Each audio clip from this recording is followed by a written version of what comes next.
Hey up everybody, my name's Joshua Morrison, director of Johnny Moz's Lessons in Confidence. Today I want to talk a little bit about getting popular on the internet and how it's not really something that you can coordinate and preordain, and how generally with marketing, the more that you try at something, the less you're going to succeed. So for instance, a couple of years ago, that was that whole Barbenheimer thing. You know how they had Barbie and Oppenheimer come out at the same time, and they made a big thing of like, ooh, Barbie's not really a similar film to Oppenheimer, so ooh, isn't it funny, right? And that was quite amusing, and that got a few memes out of it and so on, and it became a bit of a thing around a bit of a trend in those couple months, like July, August or whatever, and people were talking about Barbenheimer, and people were going to watch both films, right?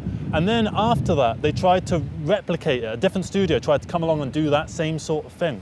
I can't remember what films it was, because they tried too hard. They tried way too hard to actually make something from a trend that had already happened, right?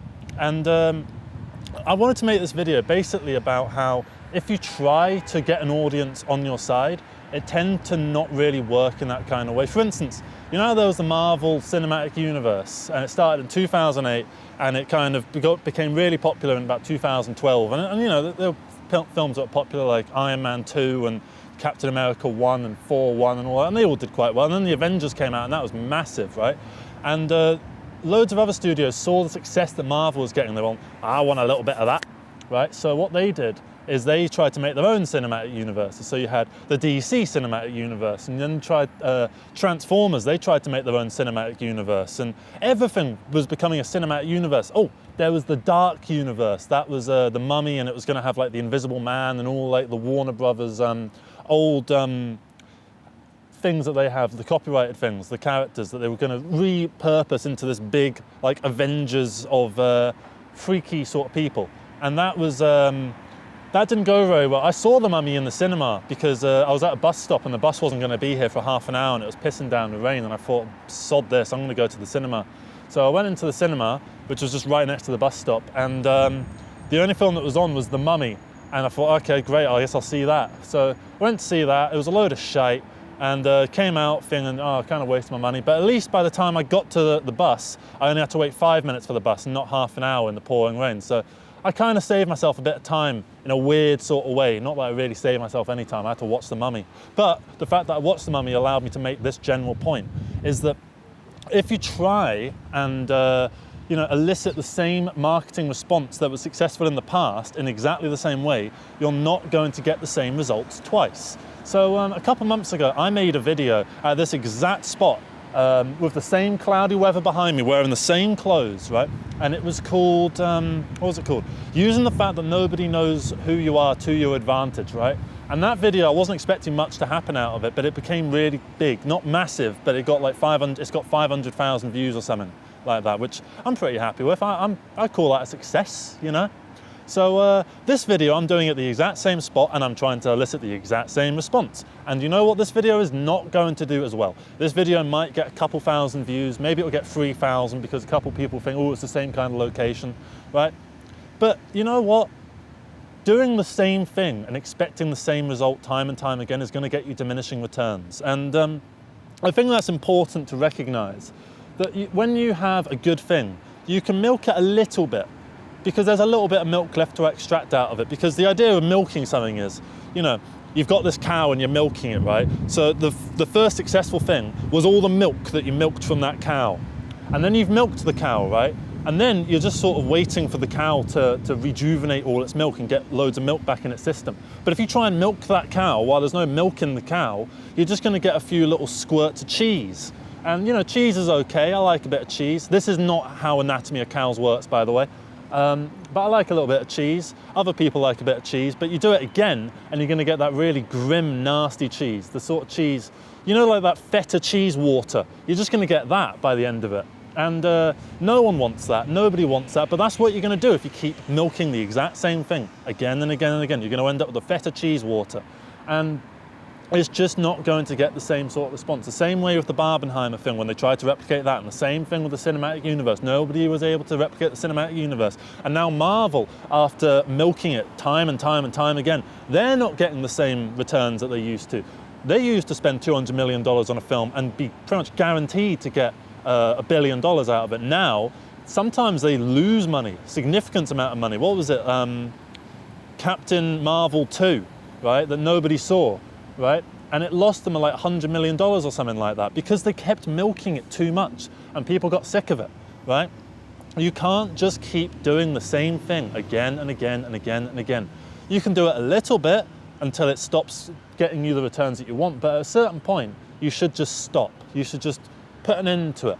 And that's okay, because you know what? If you try something new, then you're going to get a new cow. Instead of milking the same cow until there's just feta cheese water coming out of that cow, find another fucking cow and go milk that cow, because that cow's been sitting there with milk coming out of its tits for the last fucking 2 days. And it's begging to be milked. And no one's milking it because everybody's busy milking this other cow that's just bringing out the feta cheese water. And this cow's exhausted. It's been milked for the past 15 years, right? I think I'm talking about the cinematic universe thing still. You know, that cow, the cinematic universe cow, is dead, right? From exhaustion, from being milked so much, right? So find another cow, okay? Now the new cows, I don't know what they are, right? Because we need to go out and find them. Where can you find these cows? Well, obviously in the metaphor, you just find a different field and find a cow somewhere in the wild and just make sure that it's not already owned by another farmer who might shoot you for milking his cow.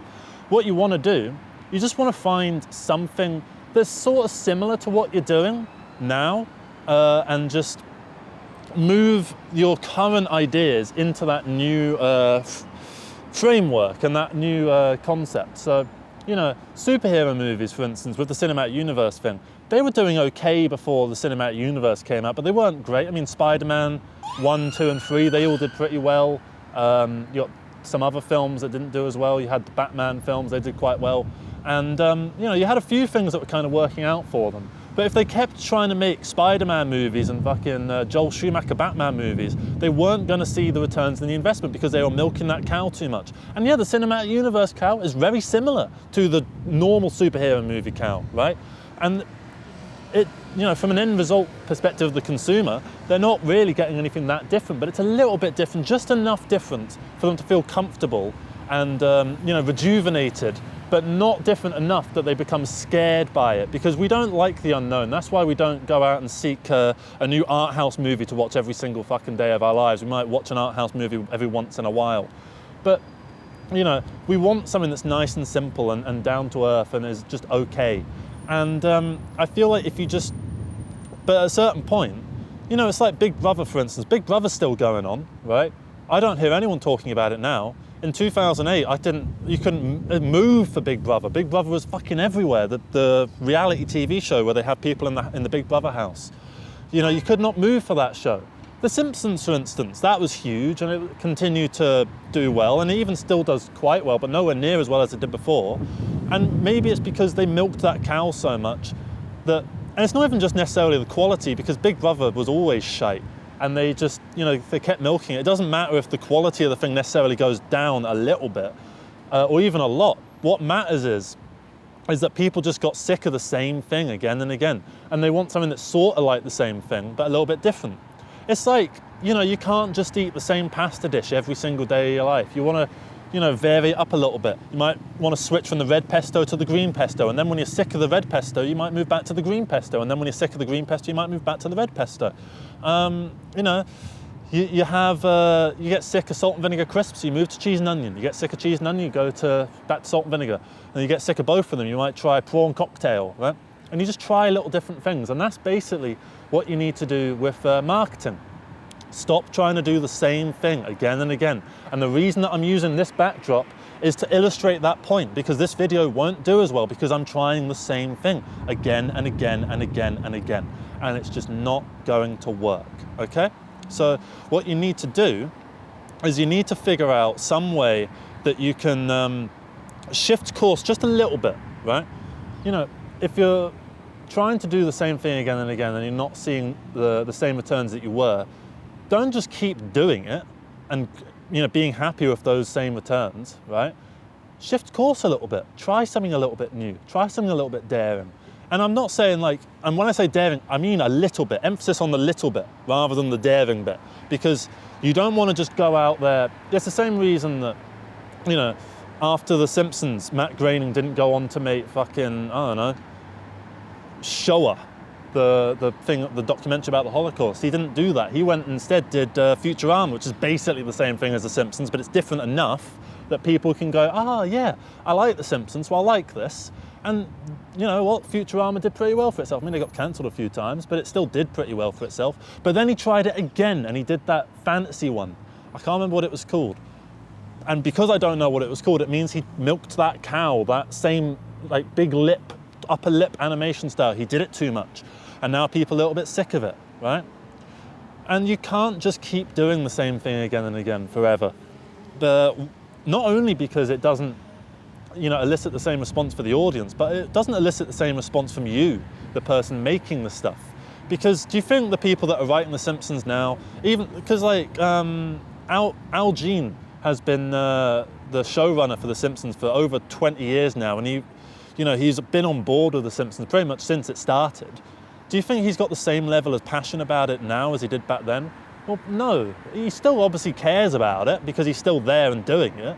And I'm not saying he doesn't enjoy what he's doing at all, but it's become a different thing. He's gotten too used to it. And I think because of that, he's not getting the same reactions. That's why in series 33, 34, 35 and 36 of The Simpsons, they started experimenting more with different forms. They started doing weird concept ones. Like they did one where Marge and Homer were getting sick of Bart, so they made a little fantasy where Bart never existed, and then it turned out that they actually quite liked Bart, and so Bart ended up appearing in the little fantasy and then just becoming part of the family. And that was a nice little sweet sort of thing. They did weird little Treehouse of Horrors that were different from the ones they were doing at that point, which was just sort of taking whatever popular thing was around and just doing a parody of it. They started doing weirder different things. And you know what? People are now more interested in The Simpsons in like series 35 than they were in series 30 because they've rejuvenated it slightly, because they've done something slightly different. And that's all you need. You just need a little bit of difference. You don't need a vast amount of difference. You just need a little bit of difference. And that's the key takeaway from this video, is if you're milking that cow, find a different cow to milk. Don't just go and find a fucking goat and start milking the goat, because no one likes goat milk, right? You're going to find a niche audience for it, sure. Right, and your die-hard fans of your milk they might stick along for some goat milk, but eventually they'll get sick of it as well. So you want to find other cows, the same species, right? Rather than just going something completely off the wall and just doing something completely nonsensical, right? And that's just the general idea of this video, really. It's the point that I want to get across is that the whole idea of marketing and the whole idea of making things and then trying to get them from your brain to a product or a service that you can then sell on to people, right? It needs to be all within a recognizable framework. The same way someone wouldn't open up a pub and make it just like, I don't know, you wouldn't open a pub in a church and then just have it, sell like fruit juice, because no one would go, right? People go to a pub, they want something that's like a pub. Yeah, you can do things a little bit different. You can maybe serve tapas instead of the usual fish and chips, but it's still a pub at the end of the day. It still has London Pride on tap, and that's the key thing. You want to have the same semblances of recognizability whilst introducing a little bit of novelness, and that's just the key of it. That's all I really wanted to get across with this video, really, was just try and do things a little bit different, but not too different that you're alienating your audience. And yeah, that's basically it from me. Please leave your comments below if, one, if you think that this video was a load of shite and I wasn't talking about anything in particular. Two, if you've tried this, milking a different cow, and it's given you some good results, maybe you've been milking the same cow for years and it's been doing quite well for you. Maybe you switched to goat milk and it turns out that was way better. It's up to you, because you have free will and everything like that. So yeah, I suppose that's the crux of this video. Just try things a little bit different, but don't completely reinvent the recipe. Follow the recipe a little bit, but change things according to your own tendencies. Like today, I made a Victoria sponge and it told me to put jam and cream, and it told me to whisk the cream for ages until it got stiff, and the cream wasn't going stiff after like 10 minutes, so I just thought, sod this, and I just put the jam into the cream, and that worked, right? And then, you know what, the cream tastes nice. The cake's back at home, so I'm gonna go make the cake, and yeah, hopefully it'll be a good cake, because if it's not, then I suppose the point of this video is just redundant, isn't it? I'll put in the description if the cake was nice. And if I forgot, then please leave a comment telling me to do that. And yeah, thank you very much for watching, everybody. Love you all. You're all brilliant. And yeah, take care, everybody. And bye-bye.